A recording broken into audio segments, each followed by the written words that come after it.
past. But Aatrox coming out here, and because we haven't really got onto that one as we get into this game, I think it's actually a pretty cool idea if we just break down a little bit of what Aatrox is going to do for those that may have not seen him or played him just yet. Exactly. So the first thing I'm going to point out is his Q ability. Dark Flight is basically a... Think of it a little bit like Zach's Elastic Slingshot. He's going to dive forward and get a knock-up if he lands right on top of you. So he's got initiation there. And again, when you consider he's got Annie and Varus and Sona and Udyr guys with stuns, he's got his own crowd control. All of Gambit can start a fight, and that's great. His big important ability is Bloodthirst/Blood Price, his W. Basically, you can turn it on or off. When it's off, your third attack will heal you. And if you're below half health, that heal is tripled. So you heal a heck of a lot of HP. Just at level 1 right here, the heal will be worth about 67 health every third attack right there. If he's below half, it's worth only about 22 right there if he's full. So has some sustain. If he turns it on, instead of healing every third attack, he hurts himself and deals a bunch of bonus damage. Right now, he's got 67 attack damage right here. If he triggers Blood Price, it does an extra 69. So he's hitting you really, really hard with his auto attacks. And the other main ability you want to think about is his passive, the Blood Well. As he uses abilities and takes damage, he fills up the Blood Well. When the Blood Well is full, and you'll see that on his resource bar, it's going to be a red or a gray bar. When it's full, it's 50% bonus attack speed, and that scales linearly, so it's 0 to 50% based on the size of the Blood Well.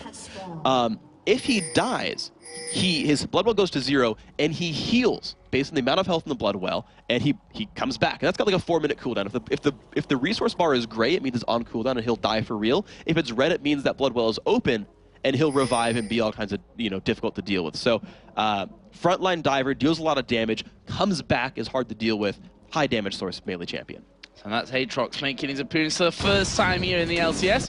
And we can talk about the start of this game because it looks like Gambit are going for a switch and are already putting down some early pressure here towards that blue buff. Makata taking a lot of damage, did manage to smite that blue buff down though. Genja and Doc are not able to get a steal on that one. Meanwhile, Diamond has picked up his blue on the other side. And again, you see it, Tiger stance going in with a Doran's Blade start.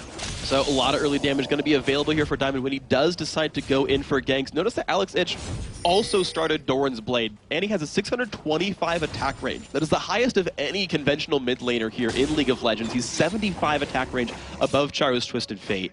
And that is, sorry, actually, he's actually 125 above Charu, or 100 above. He's at 525 base. So Alex can easily poke him out and then do a stun combo whenever he wants. That Doran's Blade going to make it even more painful. Actually, Bjergsen was running Armor Pen runes in that game that we saw him running Annie last time around, and he's going to go for the same here. Hybrid Pen marks, it's a lot of just difficulty to deal with right here. 8 flat Armor Pen right there, and of course a standard 21 offense from there for mages, but yeah, life will be difficult for this Twisted Fate. So bit of a quieter start from this one. Obviously a 2v1. As I say, quiet. Alex Ich going to flash in here on towards Charu, put the Ignite down as well, doing a lot of damage but not quite able to pick up the kill. Makata was there to push him away from things completely, but you see that even Makata at level 3 just can't deal with what Alex Ich can throw at him. Actually, Makata going to dive in there, get stunned up, and Charu was coming in from that backside as well to try and make an impact. They don't quite lock Alex up, but they've sent him out of lane, which is a bonus because Charu can stick around for a while now. Yeah, this is actually pretty important. Charu did go boots 4 potions, so he's going to be back up to full health sitting here in lane. Alex does not have flash and is on a Doran's Blade. He does not have sustain. He has no good way of staying in this lane. If Makate can just get a flash flag toss, he'll get first blood, no problem. Oh, Kubon in trouble here at the top of 3-man dive coming in. Flash from Diamond, and there is the first blood. As he got the stun under him, a great flash coming out there from Diamond as well. Makata just started to come up there as well as Charu actually cancelled his teleport. He was going to get involved in that fight and decided not to. Yeah, it seems he felt very, very outnumbered, was not in position enough with Makata. And honestly, when you've got Sona, Udyr, and Varus ready to burst you out, you don't want to be 1v3 as a squishy Twisted Fate. Now we see Aatrox with Darian right now. He's leading technically in this 2v1.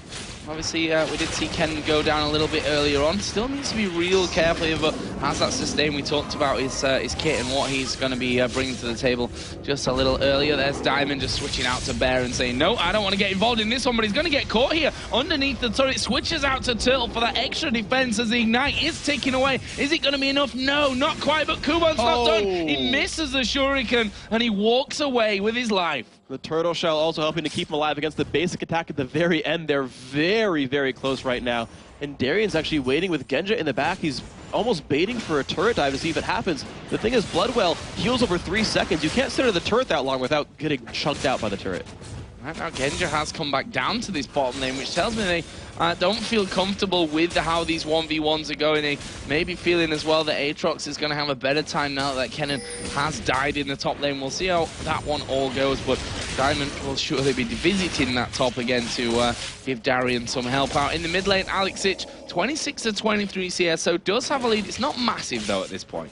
Gambit wants to put two people down in the bottom lane for two reasons though. Number one is I think their matchup is better. Sona is just a good pick against Zyra. Unless you get hit by grasping roots over and over again, you'll out-sustain and win the mana war. And plus, whenever you have the passive up for Sona, she one-shots plants. And so it's very easy to just limit all of the openings here for Zyra. Secondarily, they want to make sure that they've got people in the bottom lane by the time Dragon becomes a real objective that can seriously be considered. They don't want to get that snuck out from under them. And the fact is that Kog'Maw in a 2v1 can farm to his heart's content, and that's a dangerous thing going in towards the later stages of this game. He's already got an 11 CS right now over Genja's Varus. So, this mid lane, we've already seen flash initiations from Alexich, which only going to get more dangerous as he hits towards that level 6 mark, and Tibbers comes out, and look at that, level 5, half of Charu's health gone.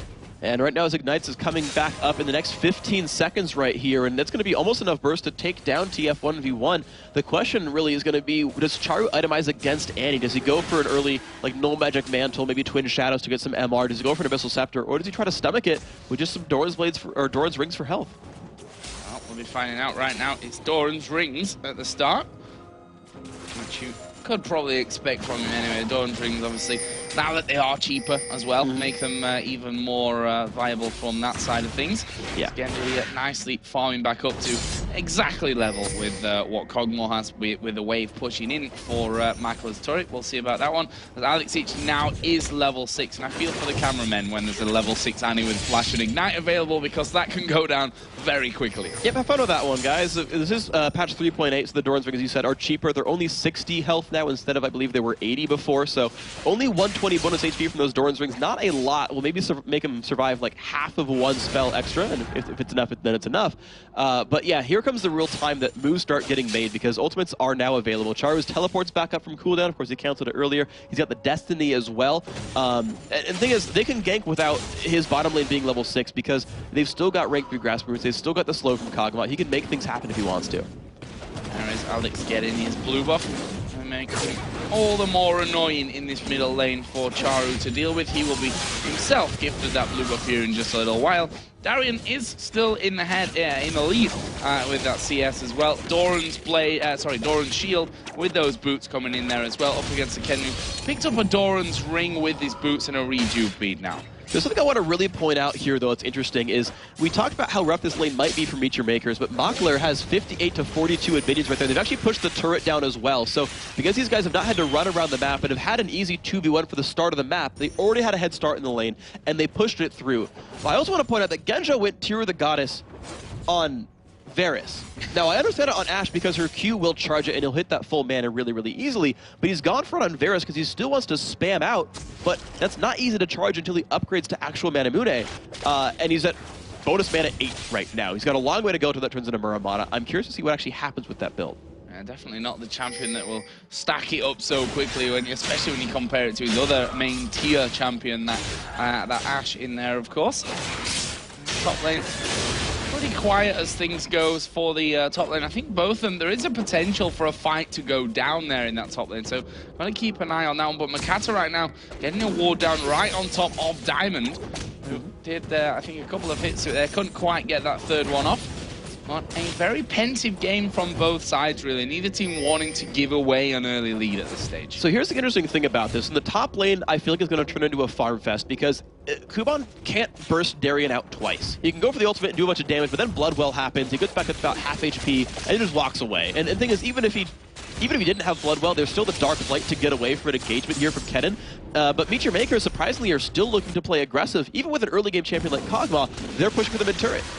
Well, are they going to be able to stick around now? Because you've got Darian coming down from that top lane. He walked through a couple of wards, so they knew his presence was there. And he might lose a bit of farm for that one as the wave pushes up on towards his turret from this. Not that he'll probably mind too much about that one. He just jumps over the top there, and we'll get that one done. The Dragon, of course, we've not been seen done up until now. 10 minutes into this second game of the day. You can see if Gambit decided to go for that one. I mean, they are a team that like early Dragons. We've seen, especially with Udyr, in fact, moves from Diamond where he said, okay, Dragon, right now they take a big opportunity where, you know, the bottom lane may have just gone back for, you know, just one recall and they'll go for it. Well, MeetYourMakers have made their opening because Gambit's recalling right now, and MYM have a pink ward on Dragon. Now, Gambit, right there, Diamond put a pink ward himself in the nearby area, wanted to make sure he could see if Mim went for it. And the thing is, no one saw him put that ward down, so he will know that MYM starts Dragon, and no one will know that Gambit knows this. So it's a potential opportunity for Gambit to stab Mim at the back at Dragon and get a fight out of it. Or Libic saw it and I'm dumb. Nope. Well, he's moving in. And he does have a pink ward, so he's standing in the brush, he doesn't know. To do that one. He's got no idea that pink ward's gone down, so you were right with that one. Let's see if he can actually get Alex itch here. Diamond just waiting off to the side, thanks to that pink ward, knew that Libic was going to be waiting in there somewhere. As Diamond is once again going to have a wave under his turret. He's currently 10 CS ahead. As Libic started to recall, and I think Diamond got itchy fingers, wants to come in there and interrupt him. Yeah, he knows the ward went down, he saw the particle come out, and actually in the top lane, no, the dive in from Darien. They are going to go in for this one. Kuban actually popping his ultimate from this. There's the slow coming down. And Kuban will manage to walk away from things as Alex here getting caught out in that mid lane. Puts Tibbers down on top of Makata. There's a stun out of Diamond. And look at the damage coming in. He's burning from the Ignite. He won't survive this one. And they're not going to have enough damage to take down Diamond in the process either. Absolutely great counter engage right there by Gambit. Just bursting through all the durability that Makata had and just taking him out right there. Good counter engage there by Diamond. Good burst from Alex. And he flashed back and said, wait, I've still got what it takes to kill you, and went for it. And that initiation from Darien on the top lane allowed him to force Kuban away and allowed him to pick up that turret as well. So that'll be the first one coming over for Gambit, but they need to react to this one. They're taking a lot of damage on this middle turret right now with Twisted Fate and Konglor hammering away, and that will be MeetYourMakers second and that all-important outer middle turret. So here comes Darien down from the top lane, and the thing is, Kuban just now went back to the top lane. So they've actually got a power play right here on the bottom side of the map. All of Gambit are alive and healthy and can go for this Dragon. Yeah, Diamond not worried about the plants whatsoever. Going to clear out that pink ward as well in there. And this Dragon is going to be getting started off. Doesn't have his smite available, that's something to note. Makata does have his smite, but he's just gone actually over to the bottom side to pick up the golems. This is going to be a Gambit Dragon. It's theirs completely. You saw Kuban turn himself back around, realize he couldn't get there in time. Really well done. Darien, that was basically about a minute and a half planned ahead. You saw that. Darien pushed out his lane opponent, made sure he was full health, put a bunch of pressure on the turret, took the turret down, and then came and left, just went and left the lane and said, all right, you're going to go back up the top lane to hold on to that farm. We're going to have a 5v4 at Dragon. You can't stop us in time. CS has been brought back to even in this mid lane. A bit of a stark contrast to our last game where Twisted Fate, obviously on Pharrell Lord, had a massive deficit throughout that matchup in terms of his CS. And he obviously does have that one kill, got that Hextech Revolver in there now as well. Needlessly large rod though on the other side, coming out straight off from Charu. So there's a couple interesting things right here. So Alex itches, I want to point out one of the interactions with his abilities. So Disintegrate on Annie, for those who haven't played her in a while, it refreshes the mana cost if it kills the target. The mana is refunded. It's a single target spell. So it has full spell values. You'll heal for 12% of the spell's damage, and it's free on a 4-second cooldown. You'll get it for every minute you ever last hit. And so Alex can be at full health all the time, can happily harass and never take any losses here. Now Charu, he did actually pick up Anal Magic Mantle, realized he needed some durability to survive this lane because there's going to be burst from Annie, and is otherwise going for offense. Yeah, we just saw in that top lane actually Twisted Fate Destiny in, and Darien actually jumping away there, plus flashing away as well. He wanted to make up a lot of ground from that one, getting under his own turret. Actually stayed safe as a crescendo comes into Libic, gets sniped off Genja though, missing the chain of corruption, and Libic's gonna walk away. He was just putting a ward down. Yeah, but this is Gambit. They're an aggressive team. They will happily take a fight if they see it right there, any opportunity, and they will go in. And again, every member on that team is empowered to be a playmaker. They all have an initiation ability and can start fights out if they see something. The rest of the team can follow up. So you're going to see this kind of stuff from Gambit over and over again. Right now they have not quite a 2,000 gold lead, but that Dragon obviously helping out a lot in that one. Darien's still doing a great job with his Aatrox. First time that we've seen him here in the LCS. Currently out farming Kuban's Kennen, who Again, was a decently big pick for Ken and for Kubon so far. Obviously, he's been more focused on the Elise, on the Rise, on the Zac picks, but certainly knows his way around there with Ken. We've just seen a pink ward put down by Blue Buff here, so it looks like Gambit want to take the next one away. They're going to look for this. I mean, they finally powered up at this point. They're the stronger team on the map slightly. They've got 2 kills. They're down 1 turret, but they're winning in every other objective that you can think about. So this is a time for them to start making really big moves. Certainly they can dive turrets later on in the game, but if you can take early game, mid game advantages, you're going to want to go for it. There's Darian coming down to join Diamond, trying to get full control. There's a ward that Diamond stood right on top of. It's not going to spot Darian though until he actually probably jumps over here to get involved if anything was to happen from that one.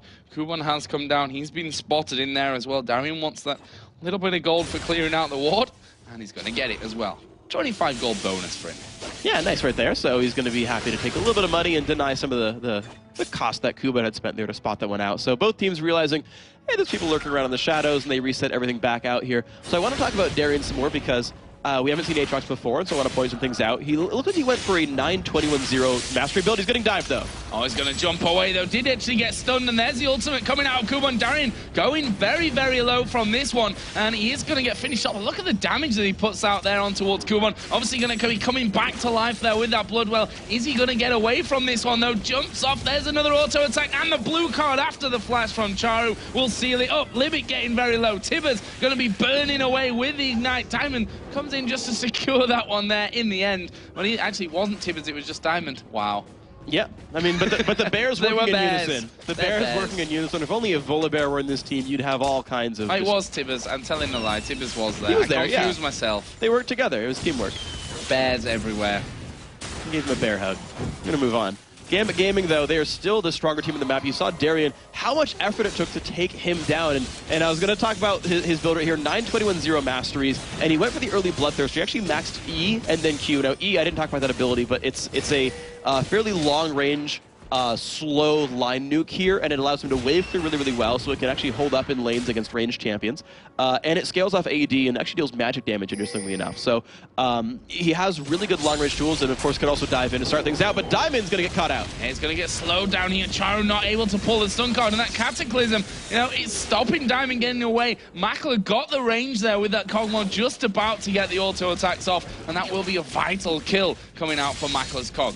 And that was important coordination by the team right there to note that Diamond's flash was down. That was told right there. You normally don't. I mean, it's okay to waste Cataclysm for flash. It's a shorter cooldown. But I'm fairly certain they knew that was down, and they said, look, we can make sure we get this kill. We'll do enough damage over the 3 seconds. Got the team around there and said, all right, and go. And it worked out for them. Kill back for MeetYourMakers. They're ahead in turrets. They're slightly behind in gold here. See how that one can change. Obviously, the Dragon not too far away from actually coming up from this. And MeetYourMakers are going to be wanting to challenge for that one next time it comes around. Maybe help now somewhat. The fact that Gambit are going to be sending that duo lane to the top side.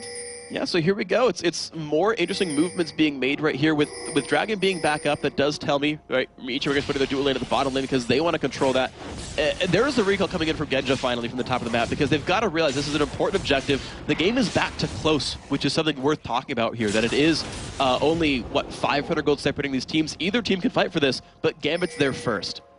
Gambit are there first, and they've got ultimates pretty much across the board available for this one as well. So MeetYourMakers probably be silly to get involved, and in the end they don't come anywhere near that one, and that will be another one for Gambit. Second one of the game, and that gives them back that 1,300 gold lead currently. So Gambit, they're controlling the map, and that is so important for them. This feels like a more early game sort of team. So last game we saw from Gambit versus MeetYourMakers, late game basically all of Gambit got too tanky to die to like Twisted Fate, Varus, and Kennen because they could... Varus is the burst caster. Or, sorry, not Varus, but Kennen is a burst caster. If you can survive the Kennen burst, and then just like, well, TF's not that high of a damage dealer, they'll just win the fight by attack moving at that point. And Gambit's going to look for something like this here. Well, going in on towards Darian with this one. There's a stun card coming down. Wild cards will strip him to pieces. And the passive not up for this one. He will go down in the end. And that's another kill coming down for Makler's Cogmore. Got that Blade of the Ruin King and the Zeal and Berserker Greaves already done. And that's so important for MeetYourMakers because he is the reason that they will be able to hold on to a late game situation against the tanky team. Kog'Maw specifically scales against tanky champions because of that Bio-Arcane Barrage, the W doing % health damage, and so the hopes rest on him for MeetYourMakers. Turret taken really easily though. The fact that the Bear's right at the front, not an easy thing for MeetYourMakers to be going up against. Don't want to have the risk of him switching out to Bear stance. That roar coming up into your face and giving you a stun can mean the end of your life, especially if it's followed up nicely with the likes of Chain of Corruption, Tivers, and that crescendo coming out there. But right now, Gambit looking like they're quite happy with what's happened to them in the past couple of minutes. Kind of back away, do a bit of shopping. In the meantime, though, Twisted Fate there with Charu obviously started to do a little bit of split push. And I think that's something that's going to have to happen for them to hold Gambit off their aggressive ways. And I like his build for that because he rushed to Rabadon's Death Cap, which gives him so much AP, he is pretty much guaranteed to one-shot minion waves with wild cards. Like, normally you see Lich Bane and that gives you good damage on turrets, or you see something like, you know, fast Sorcerer Shoes and all that kind of stuff, or the Zonias for sort of getting ganks to happen, but he is trying to kill off minion waves and force Gambit around. He's actually trying to get them to late game by constantly pulling pressure around the map. So, same Twisted Fate we've been seeing, you know, it's clearly it's Twisted Fate. We've seen this champion before, but he's playing it in his way in order to create opportunities. He's got double teleports, he can go anywhere he wants and keep stretching Gambit out. There's Darien just pushing out that wave once again. He's extended that lead over Kubon's Kennen by a pretty large amount. I mean, it's almost 50 CS that he leads by right now. Obviously, he has died 2 times, but that's almost typical Darien by now. We almost expect that to happen to him, and if he can keep pushing, you know, on these lanes, forcing people to come and deal with him, then he's gonna be a trouble for MeetYourMakers. And this is kind of interesting because it's something that Gambit Gaming does so well is they actually managed to get farm on all 3 of their sort of carry laners, as well as Diamond, who's keeping up as well at 96. Whereas MeetYourMakers, they realize they're trying to funnel to Makler, right? He is the most important champion on this lineup come late game. They want to get Kog'Maw fed. And so anytime there's an open lane, they say, Makler, it's you. You get this farm here. We need to make sure that you're the guy. And of course, Charu can get anywhere he wants, so he's able to pick up farm easily as well. Kuban's able to pick up the scraps, which is very difficult for him. Yeah, especially if he misses his shurikens like he did with that last wave. But you know, once Makler comes in, he's kind of second fiddle when it comes to the farm there anyway. Yeah. There's a pink ward put down to make sure that they've got that vision of the mid lane. Charu himself nicely farmed up at 187. That is a little bit behind, but he's only 120 gold behind overall when you compare him to Alex Itch's Annie. Now that Twisted Fate passive is really helping keep the team up right here. A 2,000 gold difference is not massive, and we keep talking about those minion kill differences, right? And they're certainly there, and it's part of the reason that Gambit are ahead. But the team that's equal in turrets, up 2 dragons, equal in kills, up in minions, only 2,000 gold difference is that Twisted Fate passive. So Charu is passively helping the team. Another reason to have that Twisted Fate inside. And, yeah, or a Zillion on the other side as well, which is not something that we've seen very often, but MeetYourMakers have run it. They have. They like those passives that help out everyone. Where's at the the Janna? same time. Where's the Janna? So, Alex actually headed up towards his top side there, maybe looking to try and head Kuban off, but MeetYourMakers doing a typical MeetYourMakers thing, which is putting as many wards as they can down onto the enemy jungle once they get those outer turrets down.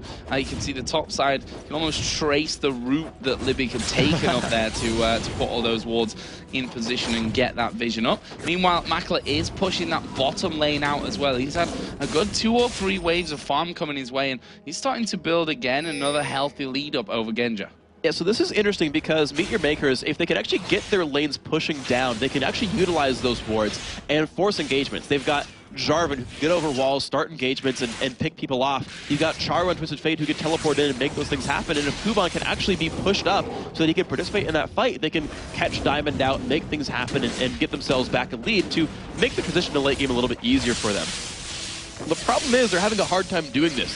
Gambit are constantly sending people to the right places, keeping their lanes off their own turrets, and allowing this to you know, stopping this from actually happening. Finally, it seems to be cracking here for MeetYourMakers. Kuban is probably going to get this top turret.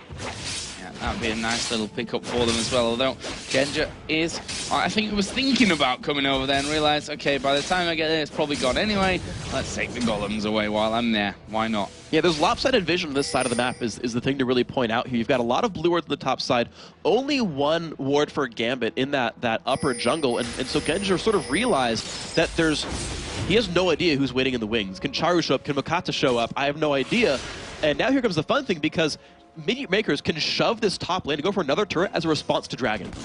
And yeah, they've cleared out that wall there. We see that Destiny's going to be popped as Kuban is going to go in there as the Destiny coming onto him, gets knocked up by Jarvan. Easy peasy kill there onto Genja. And now they are going to have this turret away. There are 3 of them hammering away on it. They're going to lose Dragon. That's the 3rd one of the game for Gambit, but they're going to take the inner turret. And that's a worth it turret right there. Getting a secondary turret for Dragon at any time in the game with any circumstances is usually a good call for you because it opens up so many opportunities. Because now Charu, if they can keep that top lane pushed out, MeetYourMakers can't, or sorry, Gambit can't sit on the bottom side of the map. Charu teleports to a minion, and that inhibitor is going down. If he goes Lich Bane next, which it might be off of that amplifying tome, that turret will die so fast. Oh, I see. Nice trying fight. to outsmite each other. Makata getting the better of that one. Diamonds was down.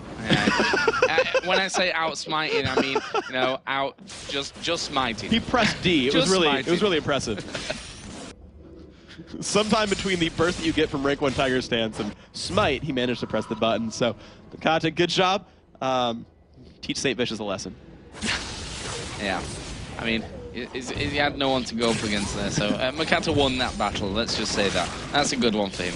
Mackley, you can see starting to really rip through now, got that Phantom Dancer headed in towards his Blade of the Ruined King, guessing that that last Whisper will be his next port of call, with that pickaxe already in there. Jarvan on the other side just picked up a extra Giant belt. We've already got the Zhonya's Hourglass as well for Kennen, which once we actually get to a team fight, which has not really happened yet, that's going to be a big thing. And this is interesting as well because you look at the build, this is not what I've seen from Charu for a while. You don't need Void Staff to clear out minions. This is actually, it's weird because it's a wild card based build here. He's getting as much AP damage as possible to the entire team, wanting to actually help AoE the lineup here. It's not Lich Bane, which is single target first, or even turret pushing right here. It's this weird hybrid of, I just want to do as much caster damage as possible. I'm excited to see it pan out here, but this is a different build from what we saw last time. He is realizing he didn't do much damage last time, so I want to do a lot of damage now. The problem is he's facing not 1, but 2 runic bulwarks from the front line of Gambit. Diamond and Darren are going to be really freaking hard to kill, and I guess the Magic Pen helps mitigate that. Which, especially a Twisted Fate with teleport as well, you'd expect that maybe turret pushing is something that they could aim for with that one, but I'm not going to argue with these guys, that's for sure. We've seen Charu putting out some fantastic Twisted Fate in the past. We'll see how this one all works out here today. We've got that Rabadon's Death Cap now added in for Alex Itch's Annie as well. Double Runic Bulwark, we've already talked about that one. Bloodthirster and Last Whisper so far for Genja as they start to put down some damage onto this inner turret in the mid lane. And you can see Genja has gone for a similar build that we saw last game. It's the Bloodthirster Last Whisper build. He's got amazing long range poke, and just like last time, there's really no healer here for MeetYourMakers. If that poke lands, it's going to stick right here. You saw Libic has actually bought up, unless they were there from the beginning of the laning phase, he's got health potions here to say, if I take poke, I want to get back to full health and still be here to team fight. Mockler, though, he's in dive range right here. In dive range, what are they going to go for? It's really Diamond that we've got to watch for with that one. Aatrox, of course, can jump out of nowhere almost, especially here where that corner of the kind of jungle area isn't that deep and you can get over the top of it. But it's going to be Diamond who sticks on the bear stance and goes charging in like a bit of a hero to get things started off. Interesting to see, by the way, how stacked up the tier is now from Genja. We actually talked about it earlier on. 384. 384. So, you know, it was obviously going to be slower than an Ashe, but he is slowly getting there as we do see them pushing in now. This turret taking a good chunk of damage as Makler turns on Diamond, and there's that % health damage that we were talking about that is going to be vital the longer the game goes on. Yeah, and even Diamond's running health potions as well to realize he's going to take some of that damage, wants to sustain it. And the interesting thing actually here, I talked about the Void Step against minions. Now realize that Runic Bulwark does affect minions. It actually affects them at 1.5x powers, which is actually 37.5 magic resist to these minions, which actually makes them too tanky to really die easily to wildcard. You're seeing them get dropped low but not die, and that Void Step actually does help. I take it back. Just seen Destiny pop there, and that was for Charu to go up to this top lane and farm away. He's got almost that extra ace in his deck here with the teleport to come back into it if an actual fight kicks off there. So whereas a normal team would say, well, Twisted Fate's gone top lane, let's maybe get under the turret. You've got to watch out with this team. But look at him right there. He's actually recalling back next to his own turret because MYM's been stuck in their own base so long they have no ward coverage. They can't let him keep split pushing up that side. And so Gambit, right, they're able to push in the mid lane. MYM has no idea where they're going right now. Well, I mean, they know a little bit right there with the ward over that wall, but they're pretty much back into darkness already. There's that big wolf taken away. Diamond just started to back off as he saw Jarvan coming in, but MeetYourMakers now looking like they want to make sure that vision is down, and they're going to try and make a positional play here on Gambit by shoving straight up the middle. This is an impressive move right here. They've got the opportunity to do this. They've got a minion wave here as well, and they decide, no, let's not take a team fight. We'll just steal away blue. They should take it. I mean, they were really pensive there, but they can. And they are finally going to go around, I think, realizing, okay, Gambit are going to react to that middle play. Let's take away the blue buff. And, of course, it's Charu that gets that one for him. It's Genja who picked up the blue buff over on the other side. But right now, Gambit are still drifting around this Baron. They've had that Oracle on Darker for a little while, so they know that there are no wards down on the Baron itself, and they've just stood on one. But other than that one that they've just taken out, Baron is completely open. There's no vision there for MeetYourMakers. Yeah, Gambit are in basically full darkness here. The thankful thing for MeetYourMakers, they have really, really, really good brush checking. They've got Kog'Maw, they've got Zyra, and they've got Kennen and Jarvan, all of whom have low cooldown ways of seeing, are you in this brush? Are you here? Are you doing that? So even if wards get swept out, MeetYourMakers should never have to face check anything. They can scout it from 1,000 range away or more. Right now they're hanging around for Dragon, which is going to actually spawn for them, and they're going to be able to take one away. That's a nice little pickup for them. Actually, will bring the gold right back to almost even once again. So this is a very, very close game. 400 gold separates these guys. MeetYourMakers have a team fight comp. Now, Gambit does as well, to be fair. Their front-end initiation is very, very strong. And let's look at the major players. Look at the gold right here. 11,000 Twisted Fate, 11,000 on Kog'Maw. Those are the guys who have been getting all the farm, and you're seeing it right there. Now, at the same time, 10,000 on Genja, 10,000 on Elise. We're actually behind individually. So even though Gambit's winning as a team, the individual scores are higher for the two biggest playmakers. Look at this, Destiny going to be popped here just to make sure that they're safe, or not. To split push is what Charu's going for. He's going into this top lane right now. Gambit are going to have to reply to this one because they could end up losing an inhibitor turret from all of this. This is huge because he can summoner teleport back and make it a 5v4 and dive this turret. Well, he is going to have Genja coming his way to goes. stop this one. There is that teleport. Going to be coming down, and he joins straight in onto the fight. He's got that Sheen now as well, so he's going to be doing a little bit more extra damage from that. And they do take down in inner turret number 2. Great play out of MeetYourMakers, and that's what you expect to see out of a Twisted Fate with teleport. That was a worth it teleport right there. Charu played that exactly right. Again, because the inhibitor is worth so much, you must recall to defend a Twisted Fate. You absolutely must do that right there. Gambit just checks and realizes, damn it, you got the dragon last time. There's nothing for us to do here. We can try for Baron, but you're probably not going to be able to get that one. They're actually moving towards it, though. They're going to pull attention from MeetYourMakers or possibly rush it down in time. Yeah, the funny thing is that NYM aren't really in a position to talk, to do anything about this one. I mean, they've got Twisted Fate, who's got no Destiny, got no teleport for a while. Jarvan's coming up there. His smite is available. That could be a big thing coming in. But the rest of the team are too far behind, and Gambit might be able to actually take this one away before NYM can do anything about it. It's down to 2,000 HP already as Alex H going to flash over. Makata goes in, tries to get the stealers. Kuban jumps in on top of them as well. That will be Baron going down for Gambit here as Darian takes a lot of damage. He's going to come back up thanks to his passive. Crescendo comes across the side of them. Diamond now going to focus on towards Libic, onto Kuban. Can they finish him off on this one? He's burning. Will end up dropping down. And now Diamond goes in there. Bear stands. There comes a piercing arrow. And this is looking like it's going to be an ace. Aatrox jumps in for the double kill. And it will be an ace and the Baron for Gambit. Really well played team fight right there. They focused down Makata at the very, very beginning there, did not let him get across the wall. Flash, Cataclysm, everything was up, and Alex bursted him out right there despite all the help on Jarvan, and that meant Diamond could take the Baron on his own, and then you just saw the front line get melted down, the DPS so high when one of the major initiators can't land his spells.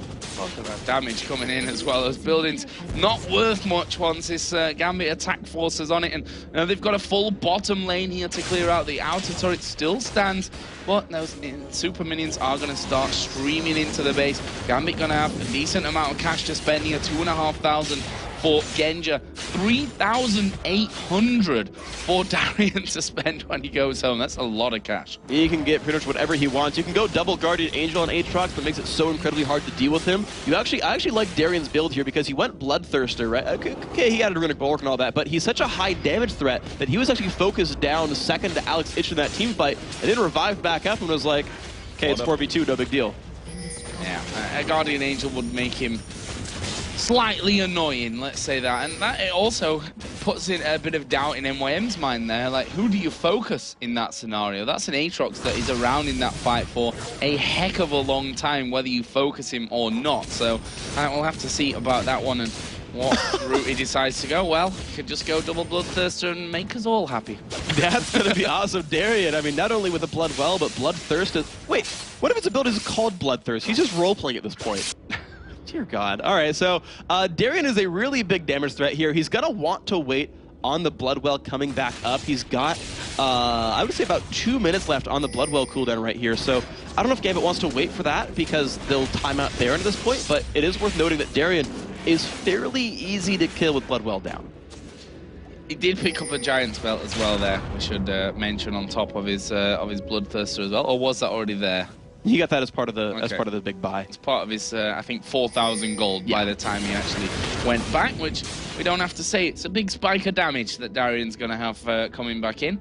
Right now, though, he may walk into a trap. There is Libic and Kuban waiting in this brush. The question is, well, now they probably don't want to go for this one, as the bear is going to start roaring out, and they're going to realize that one's happening. Kog'Maw actually coming in from this backside, and looks like Gambit not going to go for this fight. It may just wait until Alex comes around this side, though. He's running elixirs right now, so he wants that extra last bit out of if I can talk, out of everything that Annie can throw down. There's 1 minute left on Baron. This is the time for Gambit to just take control of everything right there. They've got Baron, they've got an inhibitor dead. They can make their way into the base very, very heavily. They're going to take as much as they can. And Darian just doesn't care about damage. There's a Chain of Corruption going to come out here on towards Libby. He's a dead man. They focus over on towards Kuban. There's a great crescendo coming out of Darker, focusing on towards Makler. Makata going to actually Cataclysm right on top of them. Darian off the side here is very, very low from this one. They're going to have to try and back away, but they've got Baron still here. That's going to be regenning them up. Diamond, even though it looks like he's low, it's kind of deceptive once that turtle comes out as well. And that will be inhibitor number 2 going through, and the super minions streaming in. They may be able to finish it. I don't think Makler can 2v5 this right here with Makata. They could try, but the turret is going down. This could be Gambit's game. Yeah, this is going to be Gambit's game right here. Super amounts of damage coming down from all sides. Second Nexus turret will actually fall here, and they wait around. Are they going to go for more kills? That would be typical Gambit fashion at this point, but they focus finally onto the Nexus and take down MeetYourMakers. 11-5 in kills at the end, and Annie and